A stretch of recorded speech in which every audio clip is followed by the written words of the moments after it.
আপনাদের সহযোগিতা না হলে কিন্তু আমরা এই সুন্দর নির্বাচনটা উপহার দিতে পারতাম না।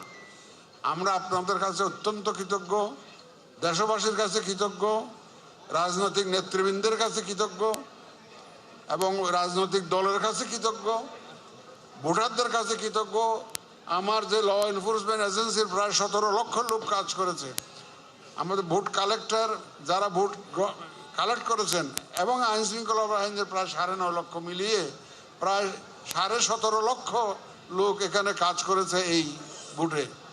অনেক দেশে 17.5 লক্ষ লোকই নাই, কিন্তু আমরা এদেরকে কোঅর্ডিনেট করে একটা সুন্দর নির্বাচন আয়োজন আমরা করতে পেরেছি আপনাদের সবার সহযোগিতা নিয়ে। আমাদের প্রত্যাশা থাকবে তাই এলো ইনোভার, যেন আপনি লাইফে থাকেন রেডি প্রতিদিন। Innova, designed for now.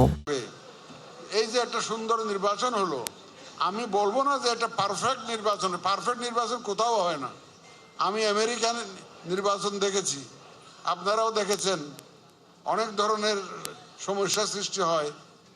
সুতরাং যেটুকু হয়েছে আমার মনে হয় অতীতের ইতিহাস যদি আমরা দেখি, ইনশাল্লাহ যে কোনো মানদণ্ডে এটা অত্যন্ত ভালো নির্বাচন, গ্রহণযোগ্য নির্বাচন। এবং যে জাতিকে যে ওয়াদা আমরা দিয়েছিলাম সে ওয়াদা আমরা পরিপূর্ণ করতে পেরেছি বলে আমরা মনে করি।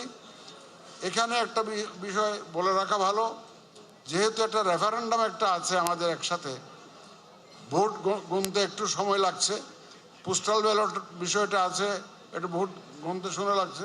এখন আমি আমার রুমে বসে দেখতেছিলাম টিভি চ্যানেলগুলোতে, কিন্তু কেউ অনেককে জিতে যাচ্ছে, অনেক কত ভোট পেয়েছে এরা তাদের প্রাইভেট সোর্সে দিচ্ছে। This is not official result.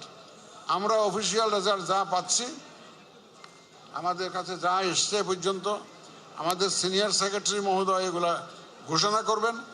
আমরা কিন্তু অত্যন্ত ট্রান্সপারেন্ট থাকতে চাই।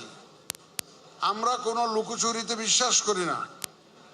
আমরা বারবার করে বলে আসছি, আমাদের সাংবাদিক ভাই বোনেরা আমাদের থার্ড আই, এরা হচ্ছেন আমাদের সিসি ক্যামেরা।